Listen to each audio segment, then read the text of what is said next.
సప్తవర్ణాల సమ్మేళనం హోళీ మిఠాయిల్లో రారాజు మన ఆలివ్ అకేషన్ ఏదైనా ఆలివ్ మిఠాయిలతోనే. ఆవిర్భావ దినోత్సవ సభకి అంగరంగ వైభవంగా ఏర్పాట్లు జరిగాయి.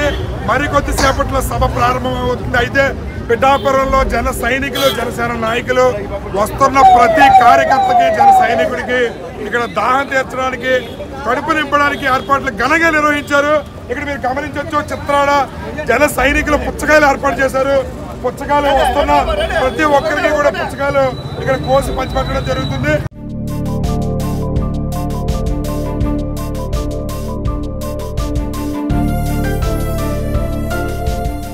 గమనిస్తే గనక చిత్రాల జన సైనికులు ఇక్కడ భారీ ఎత్తున ఏర్పాట్లు చేశారు. వస్తున్న ప్రతి జన సైనికుడికి దేశం నలుమూలల నుంచి వాళ్ళ కడుపు నింపి పిఠాపురం ప్రజలు వాళ్ళ రుణం తీర్చుకోవడానికి వీలుగా ఇక్కడ ఏర్పాటు చేశారు. మీరు గమనించవచ్చు, బటర్ మిల్క్, వాటర్ ప్యాకెట్లు, పుచ్చకాయలు కూడా వస్తున్న ప్రతి జన సైనికుడికి కూడా పుచ్చకాయలు కోసి ఇక్కడ ముక్కలు పంచిపెడుతున్నారు.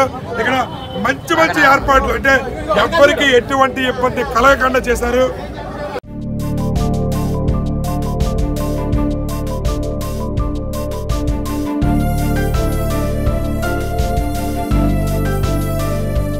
కొంతమంది మజ్జిగ పంపిణీ చేస్తారు, కొంతమంది భోజనం పెడతారు. మీరు పుచ్చకాయలు పెట్టారు, ఏంటి ఎలా చూడొచ్చు సభని?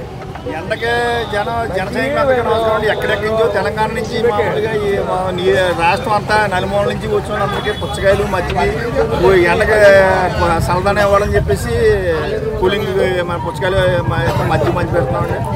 పులిహోర ప్యాకెట్లు మొత్తం అన్నీ కూడా భారీ ఎత్తున ఎవరికాల్లో భారీగా ఏర్పాటు చేసి లారీలు కొలిది టన్నులు కొలిది మొత్తం 10-15 లారీలు పుచ్చకాయలు వచ్చాయి.